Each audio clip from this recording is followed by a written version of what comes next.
As you would already know, the Venkatesha Stotram is the second part in a series of stotrams composed by a Sri Vaishnava Acharya called Prativati Bhayankaram Annan.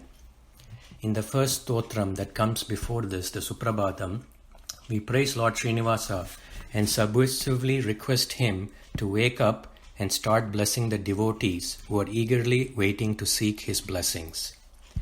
Now in this stotram, the Venkatesha Stotram, we sing his glory, describing his auspicious qualities and the glory of his form. There are 11 beautiful slokams in this stotram, which are a delight to recite and reflect upon.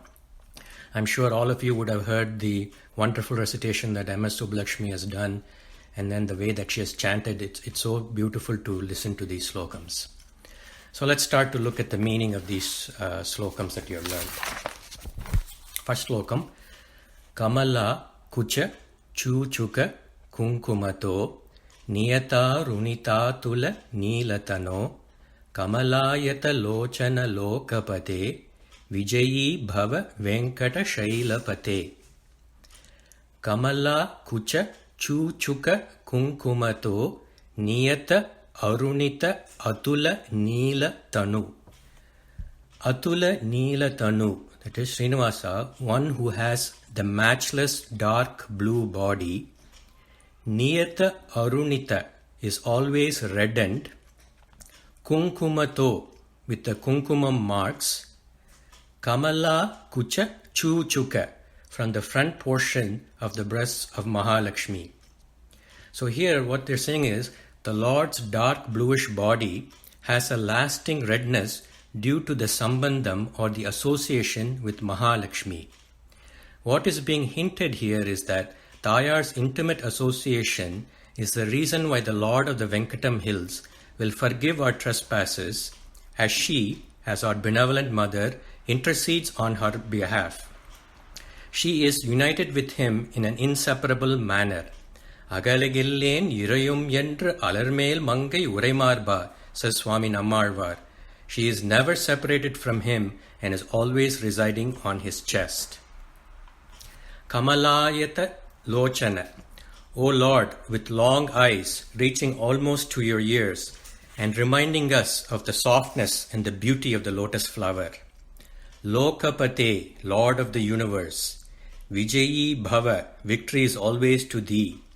Venkateswara, O Lord of the Venkata hills. Moving on to slokam number 2. Sacaturmukha shanmukha panchamukha pramukhakila devata maulimane sharanagata vatsala saranidhe paripalayamam vrishashailapate. Pramukhakila devata maulimane. Maulimane, the crown jewel of Pramukha akila devata, of all the devas and gods, such as sacaturmukha, the four-faced Brahma, shanmukha, the six-faced Subramanya, panchamukha, the five-faced Shiva, sharanagata vatsala, one who is full of love to those who surrender unto him completely, saranide, matchless treasure, paripalayamam, please protect me, vrishashailapate, O Lord of Vrishagiri. Sharanagata Vatsala. He overlooks the deficiencies of those who perform Sharanagati or surrender at his holy feet, and looks upon that Sharanagati as a pretext to come to their rescue and bless them fully. Saranide, matchless treasure. Just as people at times of financial difficulties access their savings, we come to you at times of great distress to save us. May you, known for such Vaibhavam as Saranidhe, please bless us. Moving on to Slokam 3. Ativelataya tava durvishaher anuvela kritai aparadhashatei bharitam tvaritam vrishashailapate paraya kripaya paripahi hare.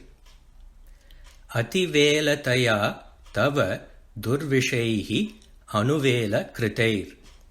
Having frequently committed limitless and unbearable sins, aparadha shateihi bharitam, brimming with hundreds of offenses or sins, I am scared as what is going to happen to me, and therefore, tvaritam vrishashailapate, I urgently rush to the feet of the Lord of Vrishagiri, paraya kripaya, one whose grace is the most superior, paripahi hare, please save me, Hari.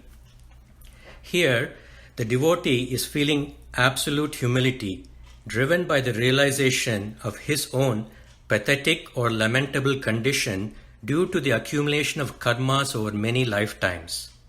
Aparadha shateihi bharitam is brimming with hundreds of offenses and sins. The devotee is scared of what is going to happen to him. Therefore, he requests the Lord of Vrishagiri to save him through his grace. Hare kripaya paripahi. Now, whenever I say him and his in respect to the devotee, it also applies to her as well. It's just easier for me for brevity's sake just to say his, but it applies to both his and her. So here we're praying for his grace to save us from all the karmas and the papas that we have built up over so many lifetimes. Slokam 4. Adhivenkata shaila mudara mater janatabhi matadhikada naratat paradevataya gatitan nigamaihi kamaladaitan naparam kalaye. Adhivenkata shaila, one who resides in the Venkata hills.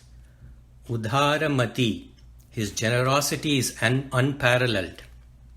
And as a result, Janata abhimata adhika dhanaratat, he blesses the people, bhaktas, with more than what they desired. Paradevataya gatitan nigamai, who is declared as the highest of all gods by the Vedas and the Upanishads. Kamala dayita naparam kalaye. Naparam kalaye, I do not recognize anyone as superior to Kamala dayita, to the husband of Sri Devi. Slokam 5. Kalavenu rava vashagopa vadhu shatakoti vritat smarakoti samat prativallavika bhimatat sukadat vasudeva sutan naparam kalaye. So this slokam describes Srinivasa in his Krishna avataram as Venkata Krishnan. He is the one Paramatma who is Kalavenu ravavasha gopavadhu shatakoti vritat. He is surrounded by hundreds of crores of gopis, gopavadhu shatakoti, who are enraptured by the music coming out of his divine flute, kalavenu. Smarakoti samat, he is far more beautiful than the combined beauty of crores of manmatas. Smarakoti samat. Prativallavika abhimatat sukhadat, he is desired by each and every gopi, and he in turn blesses them with all the pleasures they desire individually, including moksha sukham. Vasudeva sutan naparam kalaye, I do not recognize anyone other than Vasudeva Sutan, that is the son of Vasudeva, which is Krishna, and here this is Lord Srinivasa as Venkata Krishnan. I do not recognize anyone other as a superior god. So here, this slokam is describing as the Krishna avataram. Krishna attracts everyone by the song of his flute, which is divine, and can make everyone shed his or her ego. The gopis gave up everything held dear by them and were attracted by the Lord's spiritual excellence and beauty and the divine message of his that was conveyed through his flute. The gopis were uneducated cowherd women who did not study the Vedas or any scriptures, but their total and blind faith in the Lord made them superior to all saints and sages.